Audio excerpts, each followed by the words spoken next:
300 years ago in Paris, there was an enormous amount of interest in trying to make many things into one, because of religious controversy, because of political struggle, because the heavens were falling to bits and so was the earth. And the experts in seeing double were, of course, Catholic priests, Jesuits and minims.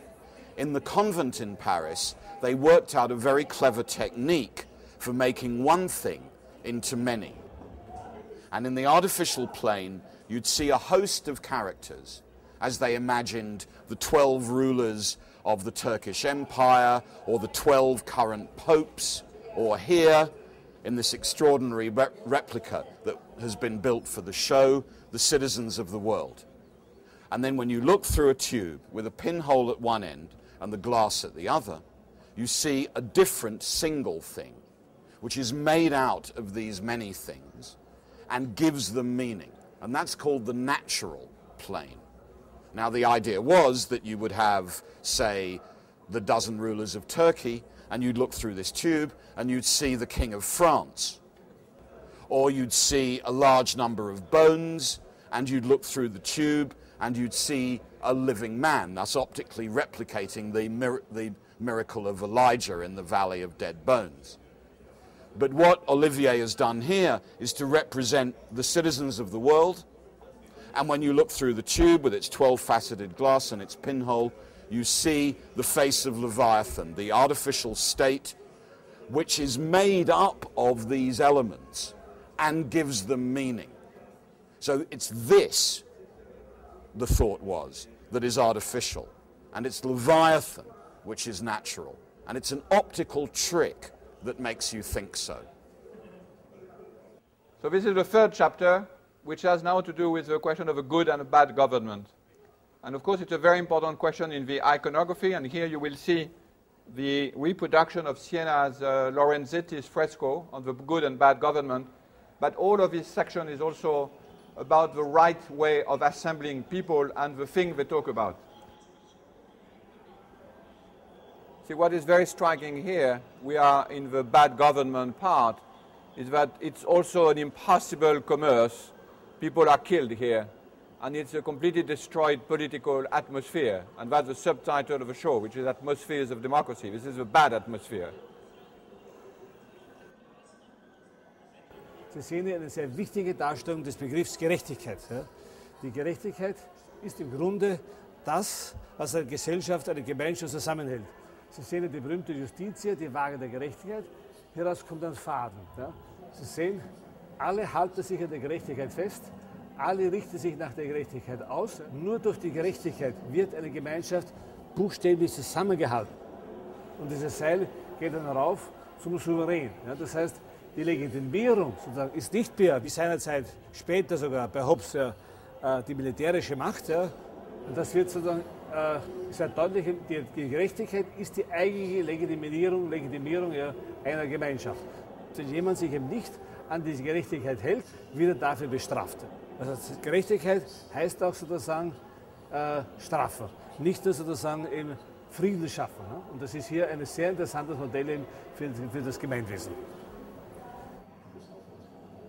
In these groups of images, I tried to show the ways in which space and bodies in space were reconfigured in the crisis years of the Reformation.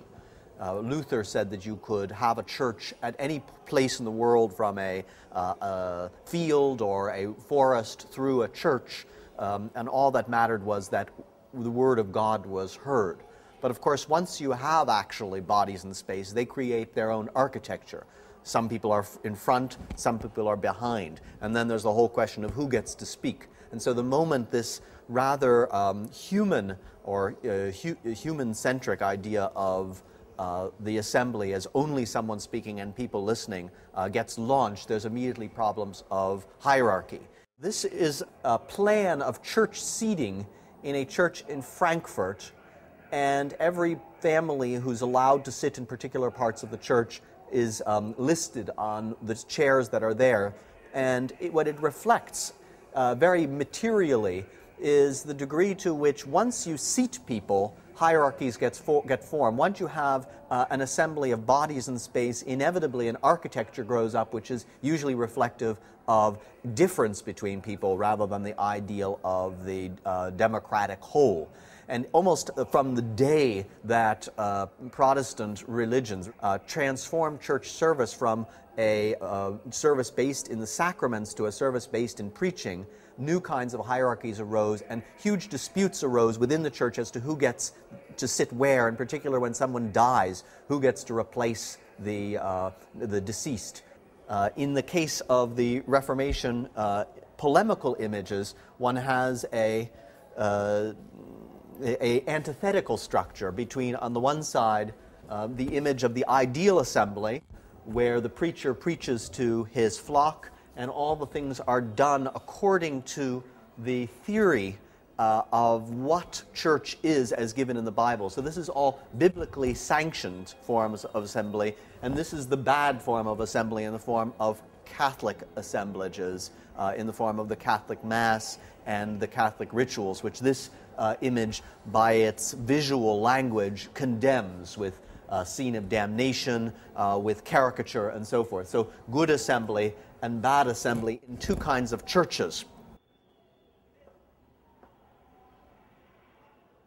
In dieser Abteilung sehen Sie einen weiteren Beitrag der Kunst zur politischen Theorie als Repräsentationstechnik. Politik ist immer eine Frage der Repräsentation und Kunst ist auch immer eine Frage der Repräsentation der Wirklichkeit. Die Maler haben sozusagen das höfische Leben dargestellt, ja, oder das kirchliche Leben dargestellt. Die Heiligen, die Päpste, die Himmel, die Engel, die Götter, ja, die Fürsten, ja, die Aristokraten, die Prinzen, die Könige. Ja. Das heißt, die Kunst hat sich als Repräsentationstheologie in den Dienst gestellt, ja, anderer Repräsentationstheologien, nämlich der Kirche, ja, und des Adels. Ja. Man kann das nennen sozusagen, die Repräsentation hat dazu gedient, der Präsenz. Ja. In der Hauptsache war ja sozusagen die reale Präsenz der Kirche nur in den Kirchen und die reale Präsenz des Adels in ihren Schlössern und den Höfen. Ja. Und die Drucktechnik und die Maltechnik hat dazu gedient, ja, diese Präsenz auszudehnen auf symbolische Weise. Und das nennen wir dann statt Präsentation, Präsenz, Repräsentation, visuelle Repräsentation. Im 19. Jahrhundert, ja, beginnend durch den Autonomieanspruch der Kunst, der dann im 20. Jahrhundert dann sich vollends erfüllt hat, wurde versucht, diese Repräsentationsfunktion der Kunst im Dienste von Adel und Kirche aufzuheben. Und die Kunst hat gesagt, sie repräsentiert nur mehr sich selber, ja, eben im Namen der Autonomie der Kunst. Aber gleichzeitig wissen wir, gehen diese anderen historischen Funktionen der Kunst in den Medien weiter. Ja. Fotografie, Fernsehen, Radio sind weiterhin noch Repräsentationstechniken, die unter anderem nicht nur die Interessen des Volkes und des Bürgers, sondern auch noch der herrschenden Kräfte eben im symbolischen Raum repräsentieren. So one of the important aspects of a show is this question of ding. Why is there thing in the title, making things public? The reason is visible in all this installation, and especially in those photographies of what is called in German, if my German is good, Thingstatten. That is place of ding, the place where people assembled in the old days, and which are still called ding in most of the European languages. And this is important because what we want to reconstruct in this whole show is actually a thing, or actually a ding. And those are some of his objects and traditional places of meeting where people meet because they disagree with one another. And that's the whole idea of politics. We disagree, but we assemble.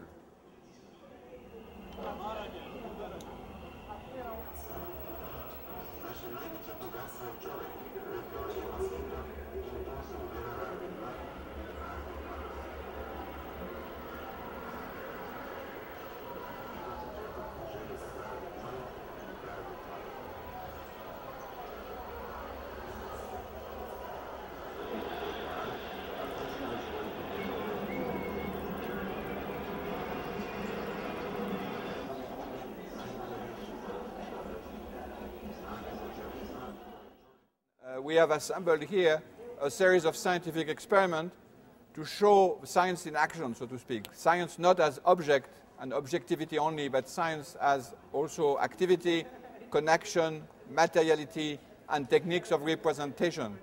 The reason is that we want this knowledge to be then spread to the other type of assemblies, because we try to consider all of them as techniques of representation. So I'm a physicist, so I tried to give here an example in the usual physicist way, namely in posters. One example of what we try to do as physicists is to make things that don't speak understandable, and this is what we managed to do with electrons, which are very hard to understand for physicists and even more for the general audience, as you can judge, maybe.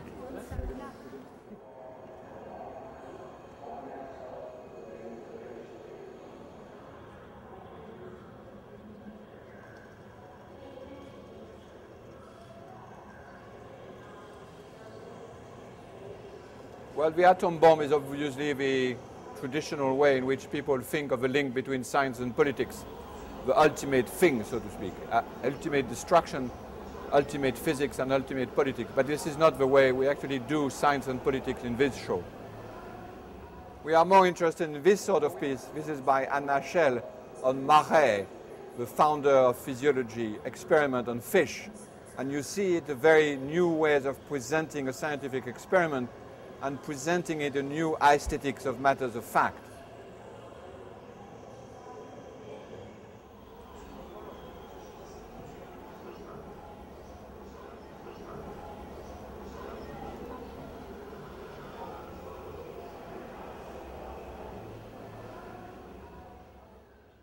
So we are in the assembly of assemblies here, and one of the very interesting ones behind us is the assembly of Allende in 1973 in Chile, which we had reconstructed here in a sort of virtual reality presentation, where you can see the ideal of socialism and cybernetic in 1973. And we have reconstructed this little piece because that's again an assembly where economics trying to be represented in legitimate form by politics. In this case, of course, it's a failure, but we are also interested in exploring and experimenting the failure again. So it's a second look at this moment of synthesis between socialism and science. Again, cybernetic is a question of good government and bad government, so it's quite nice to have it near the good government and the bad government by Lorenzetti. And the show makes many of these connections. We're on a mission from God. Thanks a lot, you cheating bastard. It was illusion. Your art, science, was all a nightmare. Now it's done. Finished. We have been fortunate here to reproduce Diego de Rivera painting in Detroit, which was painted at the request of Ford. And it's one of the best cases of an inquiry about what is an assembly line, because Ford invented the assembly line. And it's also a very strange accumulation of myth and rituals about what should be the assembly around technologies. So you are very fortunate here. This has never been shown in Europe. You can be in the middle of a technical assembly for the first time gathered here in this show.